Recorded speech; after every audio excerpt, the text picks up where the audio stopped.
A newly released transcript of a closed-door House Oversight Committee hearing reveals that James Comer has been lying about Hunter Biden. Because of course. Now, the committee on Tuesday released the full transcript, the testimony of Kevin Morris, a friend of and attorney for Hunter Biden. Hunter Biden, of course, is someone that Republicans have been paying a ton of attention to, despite having no evidence of wrongdoing between he and his father, or foreign nationals, foreign companies, etc., etc. So now Morris happens to be an entertainment lawyer in Los Angeles who met Hunter at a 2019 presidential fundraiser for his father, Joe. Now, it turns out that Morris loaned Hunter nearly $5 million in the years since. So now Republicans were like, aha! We found it. Well, found what? That he loaned him money? Wow.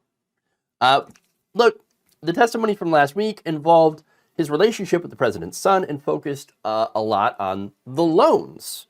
So now, initially, Oversight Chairman James Comer released a list of paraphrased highlights from Morris's testimony.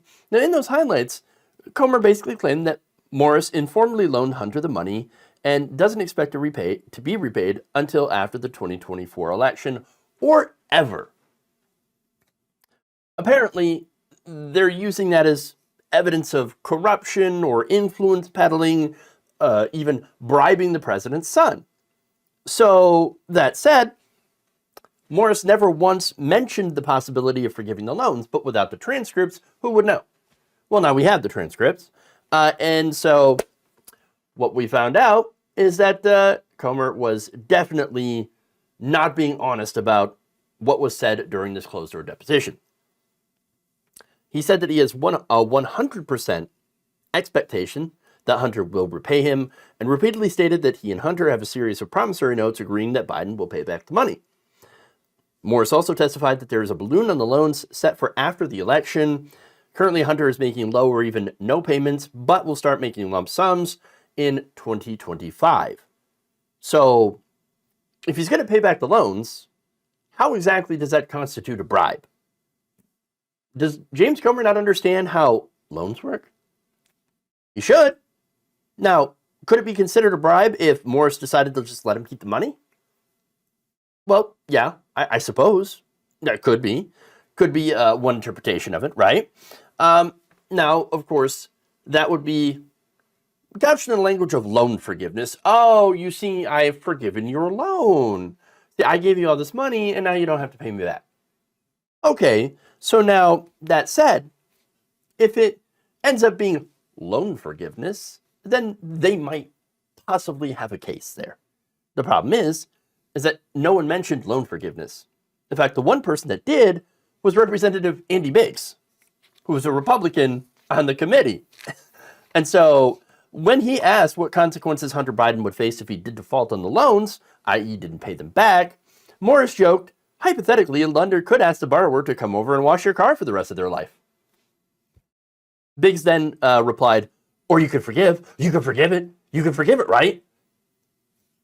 Morris said, okay, well, yeah, I'm sure that could be an option. I mean, that's always an option, right? Never said that it was definitely going to happen. Morris then also repeatedly stated that Hunter Biden never asked him for money. So if it's influence peddling, if it's a bribe, normally if you're, you would ask for the bribe or whatever. I mean, not always in every case. It could be, someone coming up and saying, hey, you do something for me, I got a bunch of money for you, right? And that's also, is a bribe. But that said, there doesn't seem to be any evidence of that here either. So what happened, according to the deposition, is that Morris would send money through his lawyers to Hunter's. Now, he said that Hunter Biden never asked for the money. In fact, the only time that he actually received direct payments in cash from Morris is when Morris bought a couple of his paintings on their second meeting in 2019. Oh, but is that a bribe? Is that influence peddling? Maybe the guy just really likes his art. I don't know, right? That said, that's the only time he actually directly gave him money in return for a tangible good, which is, again, art. So I don't know if his art's worth money, and I don't know how much he paid for it, right? Okay, sure, but that doesn't, again, seem to be a whole lot of evidence of bribes, influence peddling, or corruption, because you would generally have to get something back for that. Okay, now the rest of the time, the rest of the money, I should say, Morris says, I want it back, and I am going to charge you interest on it. Okay, so that said, why give him the money in the first place? Why did Morris do that? Well, that is the question. I think it comes from, at least when it comes to Morris, he generally felt bad for Hunter Biden. Well, now why?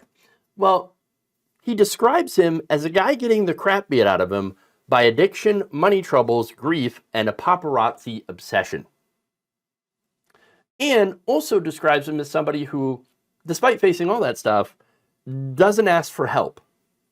Now that's interesting. It actually also kind of makes a lot of sense when you think about it. There's pride here, okay? Yeah, I've known many people. I've even been a person myself who has been in this situation that have fallen in hard times and refused to ask for help. Obviously, I haven't faced any hard times quite like Hunter Biden has, or anyone dealing with addiction or anything like that. But nonetheless, I understand how difficult it can be to ask someone for help, especially when it comes to money, right? So now in some situations, or I should say in those situations, it's good to have somebody who actually cares enough to help out, even if you don't ask them to. So it's called altruism. And apparently that seems to be something that Comer and Biggs really don't understand. Or at least in this case, don't want to understand because it's Hunter Biden. Kindness? What's that? Altruism? No idea. I've never heard of it before. Look, the entire thing that I see here is Hunter Biden going through hard times. And I see people who care about him helping out. His dad, obviously. It's one of the great, one of the redeeming things that I see about Joe Biden that, I like. He's a good dad. He tries to help out his son. Who doesn't like that? Apparently Republicans, who I thought were supposed to be pro-family, right? You help your kids out, help your family out. Family's number one. Unless it's Joe Biden and Hunter Biden. And of course, you also have his friends, okay? Once again, though, I'm supposed Republicans just wouldn't understand that. Except that James Comer does understand that. In fact, James Comer gave his brother some pretty sweetheart land swap deals. Look, I reported on this back in November, talked about a Daily Beast article about it. In fact, they explain, Chad Comer bought out his brother's half of a piece of inherited Kentucky property, paying about $100,000, according to deed records in Monroe County. 5 months later, James and his wife, Tamara T.J. Comer, bought the property out in full, this time paying Chad $218,000. The buyout netted Chad an unexplained $18,000 above the total value in July. So just a nice little bonus of nearly 20 grand. Woo! Little bit of a haul, all right? In another exchange, Comer gifted his brother his share of 2 inherited pieces of land with a share value of $175,000. Except that the cost of the transaction was only $1. Comer's brother went on to apply for a hefty tax break and then gifted Comer a more valuable piece of land in return. Huh. So yeah, doing some land swaps, benefiting each other greatly. Now the report also noted that while he was swapping land from his family's farming business, Comer held multiple important roles in agriculture oversight. Before coming to Congress, Comer was a member of Kentucky's state legislature Agriculture Committee for 8 years. He also served as the Kentucky Agriculture Commissioner. Seems pretty shady here, right? A little bit more shady than a friend loaning another friend money and then expecting repayment with interest. Now, Morris's lawyer had come out as well after this and accused Comer of grossly misrepresenting what Morris actually said during his deposition. Brian Sullivan, lawyer, described Comer's press release as a cherry-picked, out of context, and totally misleading, and demanded the representative release the full transcript. And now that transcript is out. We can see that Sullivan was correct. That said, is that going to matter to the MAGA faithful? No. Why? Well, they don't care about the full context. They got what they wanted from Comer, and they're not interested in the reality.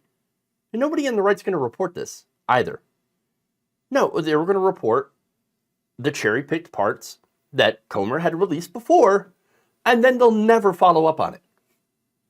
Guaranteed. Guaranteed. Why? Because they know the base is not interested in this. See, here's the thing. This is why Hunter Biden is massively against doing a closed-door deposition. This is proof of his fears of being misrepresented are completely justified.